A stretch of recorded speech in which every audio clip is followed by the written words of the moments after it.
हमारा आज का विषय है मोह। मोह का अर्थ होता है एक ऐसा आकर्षण जिससे छूटा ना जा सके, ऐसा खिंचाव जिस पर हम काबू ना पा सकें।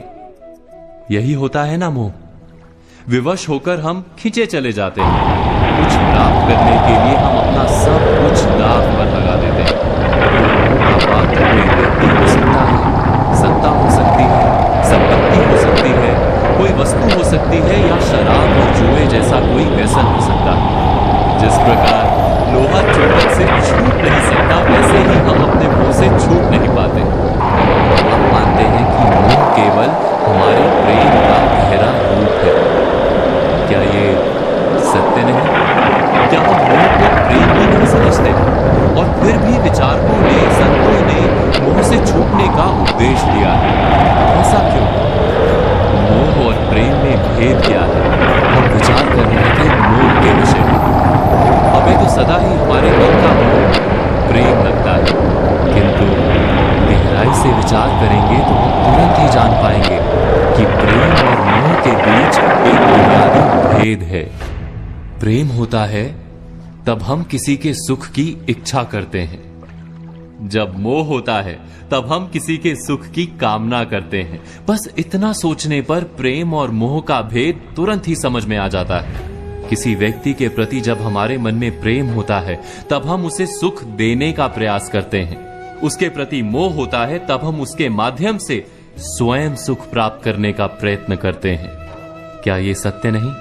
प्रेम के केंद्र में हम नहीं होते, मोह के केंद्र में केवल हम होते हैं। ये तो व्यक्ति की बात हुई, किंतु किसी वस्तु के प्रति प्रेम और मोह में क्या ऐसा ही भेद होता है? विचार कीजिए। यदि हमें सत्ता और पद के लिए प्रेम है तो हम क्या करेंगे? स्वयं अपने आप को उस सत्ता या पद के लिए योग्य बनाएंगे। किंतु यदि मोह है तो हम उसे प्राप्त करने के लिए किसी भी प्रकार का अनुचित कार्य करने को तैयार हो जाएंगे। संपत्ति के लिए प्रेम है तो हम मेहनत करेंगे, यदि मोह है तो चोरी करेंगे।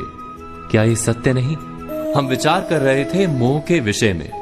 जिस वस्तु या व्यक्ति के लिए हमें मोह होता है, हमारे सारे सुख का आधार हम उसे ही मान लेते हैं। जब वो प्राप्त नहीं होता तो हमारे मन में विक्षिप्तता प्रवेश करती है, जुनून पैदा हो जाता है। रात दिन हम उस व्यक्ति या वस्तु को प्राप्त करने के बारे में सोचते हैं। उसे प्राप्त करने के लिए उचित अनुचित का विचार नहीं करते।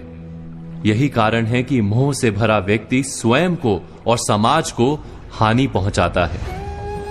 तो क्या इस मोह से बचना इतना कठिन है? नहीं। मोह से छूटने का सरल सा उपाय है। मोह को प्रेम में परिवर्तित कर दें। अर्थात बस इतना जान लें कि हमारा सुख और दुख किसी व्यक्ति या वस्तु के कारण नहीं हो सकता। सुख और दुख ये तो हमारे अंतर का व्यापार है, हमारी आत्मा का स्वभाव है।